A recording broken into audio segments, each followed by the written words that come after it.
हमारी नगर सरकार नहीं है, नगर में भाजपा शासित सरकार है। अब तो सर नगर सरकार आपकी है, महापौर आपके हैं, क्या महापौर की अधिकारी नहीं सुन रहे हैं? तो आप ये कैसे सुनिश्चित करेंगे कि आपका टिकट पक्का है? वो हार का कारण कहीं ना कहीं ऐसी क्या कमी रह गई जो आप जनता के बीच तक नहीं पहुंचा पाए? यही भारतीय जनता पार्टी के नेता, यही प्रद्युमन सिंह के समर्थक, यही प्रद्युमन सिंह तो मेरी मजाक उड़ा रहे थे, मुझे जेल में डालने की बात कर रहे थे, मुझ पर मुकदमा दायर करने की बात कर रहे थे।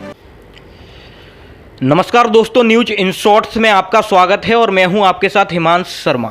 आज हमारे साथ बात करने के लिए मौजूद हैं कांग्रेस के वरिष्ठ नेता Sunil Sharma ji. Sir, news in shorts में आपका बहुत बहुत स्वागत है। नमस्कार, सभी को प्रणाम। सर, मैं आपसे पहला सवाल सिर्फ एक सिंपल क्वेश्चन और आसान भाषा में एक यही पूछना चाहूँगा, कैसी आपकी तैयारी? देखिए, मेरी नज़र में जनता सर्वोपरि है और उसी जनता के आशा के अनुरूप मैंने सदैव जीवन में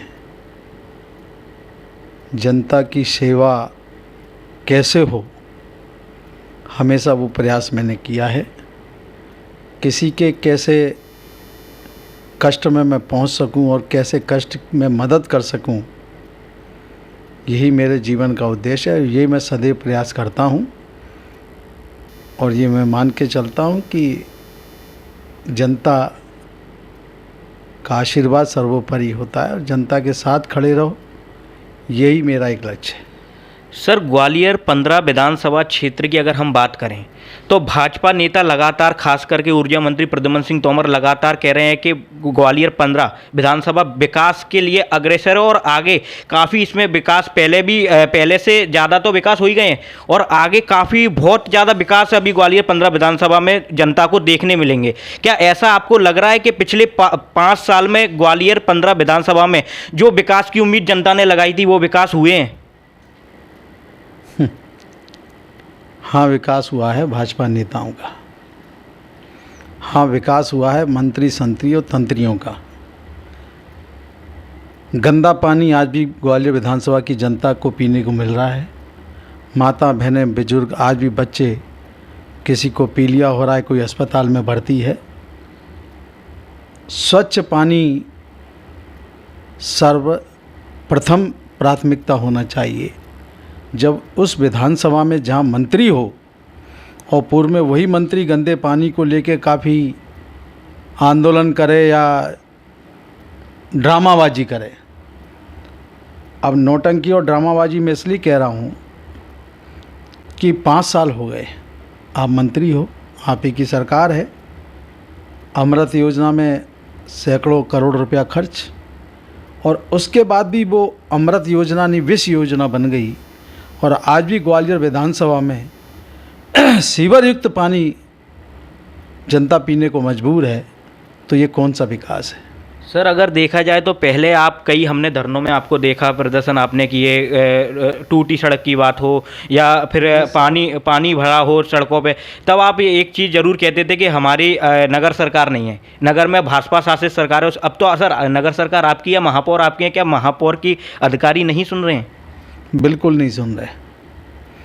महापौर को फूलबाग पे धरने पे बैठना पड़ा। इससे स्पष्ट संकेत है कि ये जो सरकार बैठी है, ये सरकार लोक हित का नहीं सोच रही, ये स्वयं हित का सोच रही है। ये द्वेष भावना से कार्य करने वाली भाजपा सरकार है और जो प्रशासन है वो भी भाजपा का है। तो आज सड़कों की हम बात करें, एक कैबिनेट मंत्री, उसी की विधानसभा, प्रद्युमन सिंह तोमर ने चप्पल क्यों उतारी? और चप्पल आपने उतारी तो आपकी विफलता थी। शासन आपका, प्रशासन आपका, मंत्री संतरी सब आप, और उसके बाद आप चप्पल उतार रहे हो। तो चप्पल नहीं, आपको मंत्री पद छोड़ना चाहिए था। अगर नैतिकता हो तो मलाई खाऊंगा, मंत्री पद रखूंगा, लेकिन जनता को गुमराह करूंगा, ये अब नहीं चलेगा। नंबर 1, 2, नंबर तीसरा, हम स्वास्थ्य की बात करें, आज भी स्वास्थ्य व्यवस्था ध्वस्त है। सिविल हॉस्पिटल की बड़ी बड़ी गाथाएं गाते हैं मंत्री प्रद्युमन सिंह जी। विगत 10, 15, 20 दिन से वहाँ पर अल्ट्रासाउंड नहीं हो रहा है। मेरी बहनें बेचारी जो गर्भावस्था में वो परेशान होती इधर उधर घूम रही हैं। ये कौन सी स्वास्थ्य व्यवस्था है? मैं पूछना चाहता हूँ, पीने का पानी उपलब्ध है नहीं अच्छा, सड़कें ध्वस्त पड़ी हैं, अंधकार छाया हुआ है। आज गली गली में सीवर स्मार्ट सिटी के नाम पर, अमृत योजना के नाम पर गली गली खोद दी गई। आज भी रोज़ रोज़ मेरी माता बहनें बच्चे चोटिल हो रहे हैं। और इसका उदाहरण अभी ताज़ा, अभी आप चले जाओ, 4 शहर के नाके पर एक डंपर पलट गया बीच चौराहे पे, एक चैम्बर टूट गया। वहीं पे 15 दिन पहले एक डंपर फिर पलटा था। आज मैं ये पूछना चाहता हूँ, इतनी दोषपूर्ण गुणवत्ता का दोषी कौन? दोषी है तो मध्य प्रदेश का भाजपा शासन प्रशासन और मंत्री प्रद्युम्न सिंह तोमर जी, आप दोषी हैं। जेसी मिल की बात हम करें, आज लगभग 8,500 मजदूर जेसी मिल का कार्यरत था। कई मजदूर अपनी खून पसीने की कमाई, मेहनत की कमाई का इंतज़ार करते करते दुनिया से चले गए। और झूठ पे झूठ, झूठ पे झूठ, मंत्री प्रद्युम्न सिंह जी, इन्हीं मजदूरों को आप झूठ बोल बोल के आप मंत्री बन गए। लेकिन आज भी वो मजदूर को उसका मालिकाना हक, उसको उसकी मेहनत की कमाई का पैसा नहीं मिला। उपचुनाव में आपने पूरी लाइनों में, जैसे मिल की लाइनों में आपने पट्टे बांट दिए, झूठ बोला, पाखंड किया आपने प्रद्युम्न सिंह जी। और आज चंद लाइन के पट्टे बांट कर आप भाई लूटना चाहते हो, ये मैं होने नहीं दूंगा। हम भाजपा शासन में नकेल डाल देंगे, इनके झूठ का पर्दाफाश करेंगे। और आज भी जैसी मिल का मजदूर वैसा का वैसा खड़ा है। रोजगार की बात बड़ी बढ़ चढ़ के प्रद्युम्न सिंह जी ने की थी, झोली फैलाई, नाटक नौटंकी की। आज एक फैक्ट्री आप बता दो, आज मालनपुर में जो औद्योगिक जाल फैला था वो कांग्रेस पार्टी की समय था। बानमौर में जो औद्योगिक जाल फैला वो कांग्रेस पार्टी की समय था। इनके समय में तो उद्योग बंद हुए हैं, बल्कि बेचे जा रहे हैं, स्टेशन, एयरपोर्ट सब बेचे जा रहे हैं। जो 70 साल में कांग्रेस पार्टी ने एक विकास किया, उस विकास को विनाश कर रही है ये भारतीय जनता पार्टी। सर, जिस तरह से अभी विधानसभा चुनाव सर पर हैं और भाजपा ने अपनी पहली सूची जारी कर दी है, अब अनुमान लगाया जा रहा है कि कांग्रेस भी अपनी पहली सूची जल्द ही जारी कर सकती है। और कमलनाथ ने पिछले दिनों भोपाल कांग्रेस कार्यालय में हुई प्रेस कॉन्फ्रेंस में कहा था कि जिनको हम टिकट देने जा रहे हैं उनको हमने इशारा कर दिया है। क्या कमलनाथ जी का ऐसा एक कोई इशारा आपको मिल चुका है? देखिए, ये संगठन की बात है और संगठन की बातें सब गोपनीय होती हैं। और रही बात इसकी, मैं सिर्फ इतना कहूँगा कि कमलनाथ जी के नेतृत्व में कांग्रेस की सरकार बनने जा रही है और जनता के पूरे आशीर्वाद से बनेगी, फुल आशीर्वाद से बनेगी। 150 से ऊपर सीटें कांग्रेस की आएंगी। और आज मैं फिर कहता हूँ, ये जो सरकार बैठी है इसके पास जनादेश है ही नहीं, ये तो छल कपट की सरकार है। माननीय प्रद्युम्न सिंह जी ने कहा था मात्र 5 दिन पहले कि हमको प्रलोभन दिया जा रहा है भारतीय जनता पार्टी के द्वारा कि 30 करोड़ ले लो, 50 करोड़ ले लो, लेकिन ये चंबल की माटी है, बिकेगी नहीं। और 5 दिन बाद खुद ही तो रेट तो उन्हीं ने बताया। लेकिन सर, बात कर रहे हैं ग्वालियर 15 विधानसभा की। यहाँ पर चुनाव नज़दीक हैं और सूची अभी कांग्रेस ने जारी नहीं की है, लेकिन यहाँ पर 15 विधानसभा में दावेदारों की लिस्ट बहुत बड़ी है कांग्रेस से, जिसमें कई दावेदार तो ऐसे हैं जो 15 विधानसभा से आते ही नहीं हैं और अचानक आके अपनी दावेदारी पेश कर रहे हैं, कार्यक्रम कर रहे हैं और जनता के सामने जा रहे हैं, उनको तमाम तरह के उनके सामने आयोजन कर रहे हैं, मुलाकात कर रहे हैं, बैठकें कर रहे हैं। और हम आपको खुद पिछले 5 साल से और काफ़ी पहले से यहाँ पर सक्रिय देख रहे हैं। लेकिन उन दावेदारों के बारे में क्या आप कहना चाहेंगे जो शायद आपके साथी भी हैं और जो इस विधानसभा के नहीं है लेकिन अपनी दावेदारी पेश कर रहे हैं? तो आप ये कैसे सुनिश्चित करेंगे कि आपका टिकट पक्का है?